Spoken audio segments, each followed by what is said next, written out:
Okay, good morning. Thank you for coming to this event. The good news is that we probably won't get to do this for another 150 years. So it's an important time. I'm Irv Rockwood. I'm president of Sandy Pond School Association, and we're kind of the organizers of this event. We've had lots and lots of help putting it together.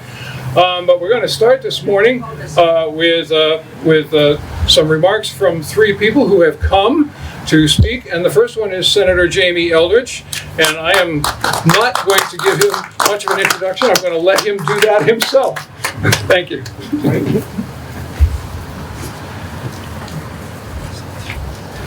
Well, thank you so much, Irv, and it's such an honor to be here. And I want to thank Chris Prell, who I know is on the board for the Sandy Pond School Association, for inviting me today. And as I said to Chris and a few others this morning, and I'm not from Ayer, from Acton, I drive by the schoolhouse for years throughout my time representing Ayer, but I've of course never stopped to see the schoolhouse, and I've never been inside until this morning. And it's just so important to remember our community's history. So this schoolhouse, built in 1869, of course, when this area, or Ayer, if you will, was part of Groton, and then seeing the growth to this area, separating, become the town of Ayer.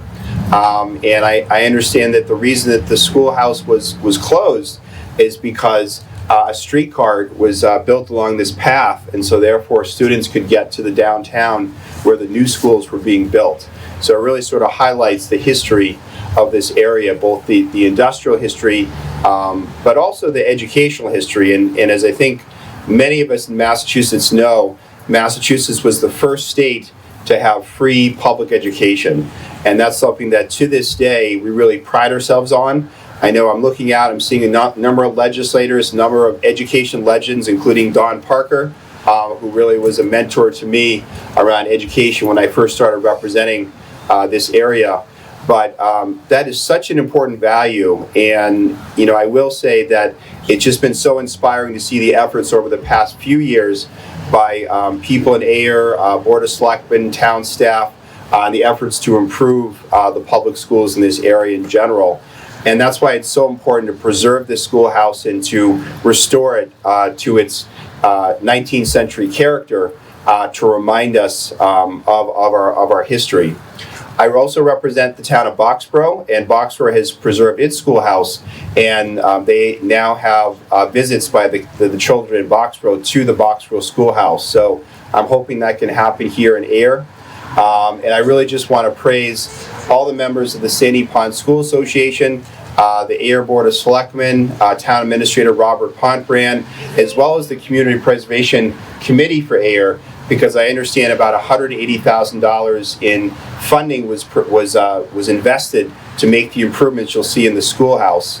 Hopefully you know that the legislature this past budget, myself, Representative Benson, and Representative Sheila Harrington, we increased the state match for the CPA, so now it'll be up at about 30%, and that means that more state funds will be coming to Ayer for historic preservation, for affordable housing, and for open space. So it's critical to continue that state partnership, preserve Ayer's history, and again, remind us of how much we value public education, obviously how far we've come, but that value that is so intrinsic to Massachusetts character. So thank you so much for having me. It's an honor to be here, and congratulations to the Sandy Pond Schoolhouse on its 150th anniversary. Thank you very much.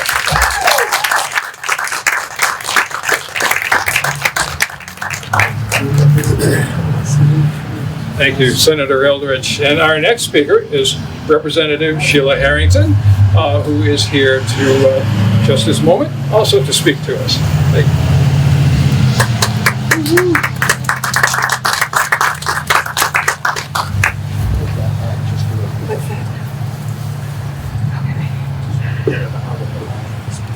Okay.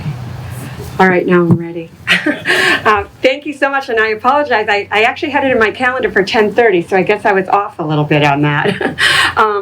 But it's an honor to be able to be here to speak today, and having known about this a little bit in advance, I was able to do a little reading on the history of this schoolhouse, as well as the prior schoolhouses that had a difficult time with fire and had to be rebuilt a few times. But you know, I was thinking about how, I guess it was 9 years ago now, maybe, when we were doing the groundbreaking on the Air Shirley Regional High School, and the excitement that everybody felt that day as we drove our shovels in and thought, well, you know, for us it was exciting that other people were going to build it for the community.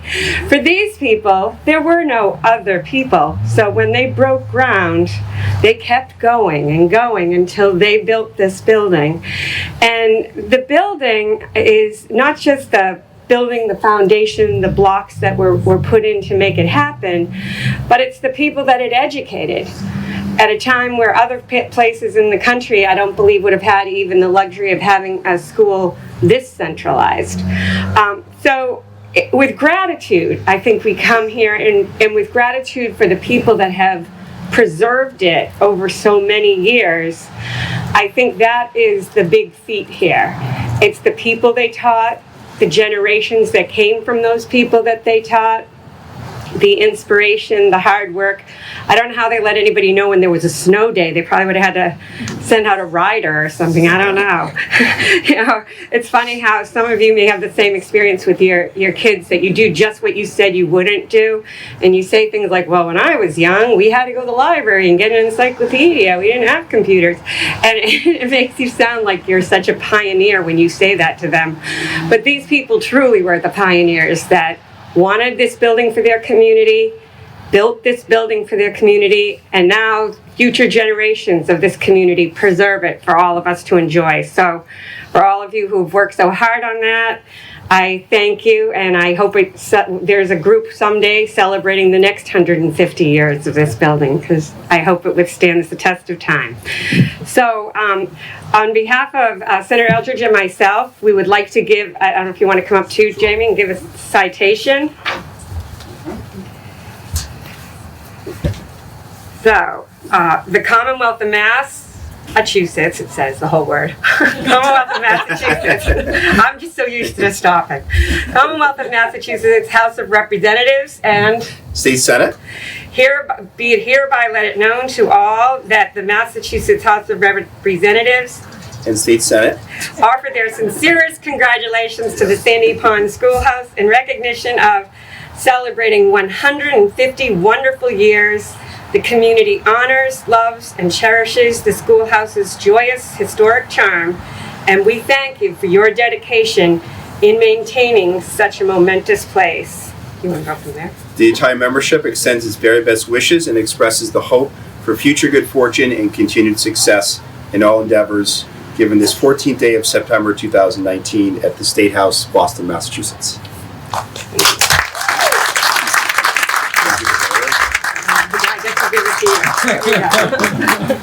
Thank you. Thank you for all your hard work. Oh, well, thank you. It's been lots of people. I doing know, lots of I hard know. work. Thank you. Yeah, well, thank you. Okay.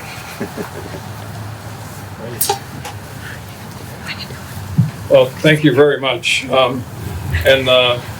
While the Sandy Pond School Association has done a lot of hard work, we've had a lot of support from the community, and we've particularly had a lot of support from the town.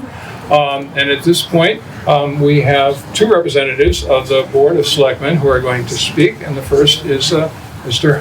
Hode. Did I get that right?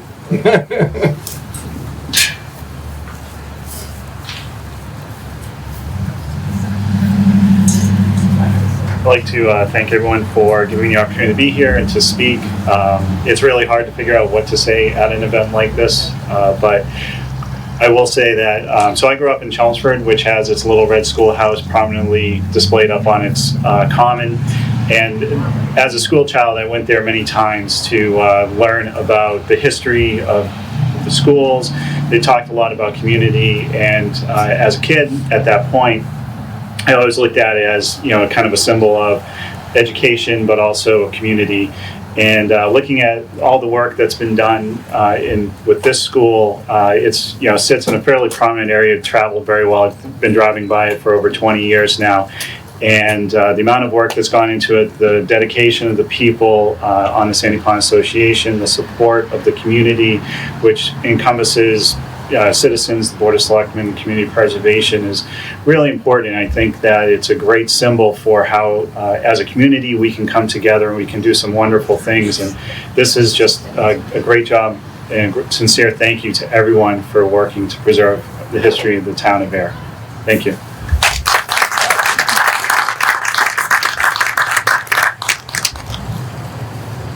And then I'd like to introduce Janice Livingston, who will also be speaking to us this morning.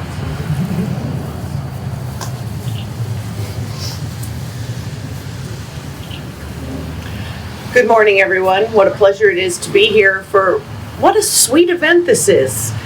Today we are celebrating a piece of our past that has been preserved. And I thank our ancestors who had the foreknowledge of saying, you know what, we want to protect this building. It is here in this room, this schoolhouse, where a bunch of children got together to basically do what was commonly known as the 3 R's: reading, writing, and arithmetic. The old math, not the new math. But it's also here where these stories formed of the snow days that was brought up earlier. Everything was always, I had to walk 3 miles in the snow, uphill, both ways. Okay, which always fascinated me, like, didn't you have to go downhill at some point, But I think this is wonderful. What a nice idea to preserve something like this little piece of our past that represents a simpler time. And I am so happy that this has always been here, that this has always been protected, and that this town, this community, and everyone has always embraced it. So, happy birthday, Sandy Pond School.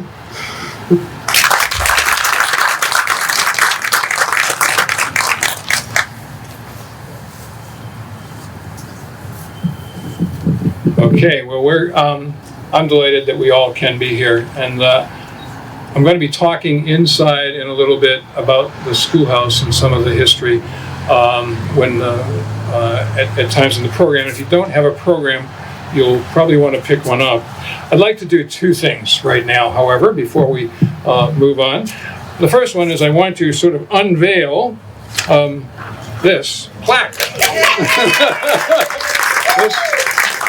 This is the plaque that will be going up on the side of the building shortly, near the entrance on the L, and that testifies to the fact that Sandy Pond Schoolhouse is now, as it rightly should be, on the National Register of Historic Places.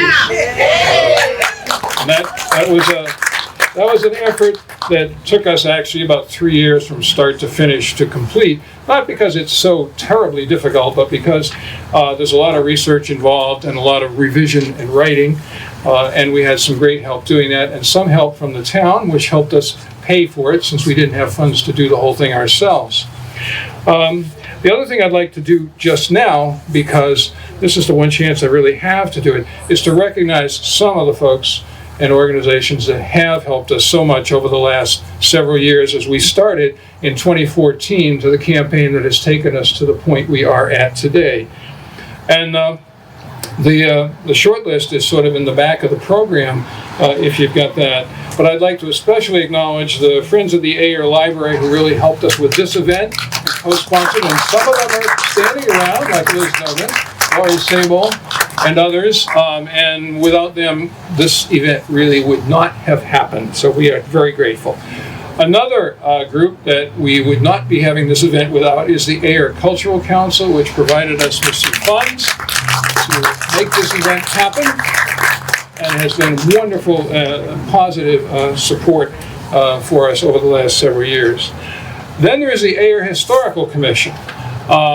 I have to say a word about the Ayer Historical Commission because in the end, they're the ones who provided us with this plaque. And Barry Schwartzel, who's right there, and George Bacon, who is here somewhere, were instrumental in that. And we received a lot of good advice from them at various times. Because when I started this work, trust me, I knew nothing. And also just generally the town of Ayer. The Board of Selectmen, Robert Pomprian, the town manager, who has been a tremendous encouragement and source of support. And again, hope this event wouldn't happen without him. The Ayer Department of Public Works, the Police Department, you name it, somebody there helped us. So we're really delighted to have the sense that we're doing something that has a lot of support from the community, and it sort of helps make the work feel even better. We also received, for this particular event, we received help from a number of local businesses. We acknowledge them in the back of the program, but they include the Ayer Moving and Storage Company, Ayer Shop and Save, the Capri Bakery, McDonald's, McGuane Plumbing and Heating, RM Rata Corporation, Triumph Modular, who loaned us that very large storage module. One of our members was asked, "What are you keeping in that storage module?" And he said, "Our money." That's very funny if you could see the balance in our checking account. And also Union Coffee Roaster, and they have provided a very tangible assistance here today. So thank you one and all. We look forward to spending some time with you. There will be shortly some live music here for a bit. From Traditional Brew, a band that whose music I think is very representative of what we're trying to celebrate, a sense of history, a sense of time. And we also then will have shortly a talk in the classroom, and we'll talk a little more at that time about the building. The classroom will be open all day, so people can wander in and out, but there will be several talks in the classroom during the course of the day, and I guess the next one will be me. So thank you one and all, and we hope you have a great day.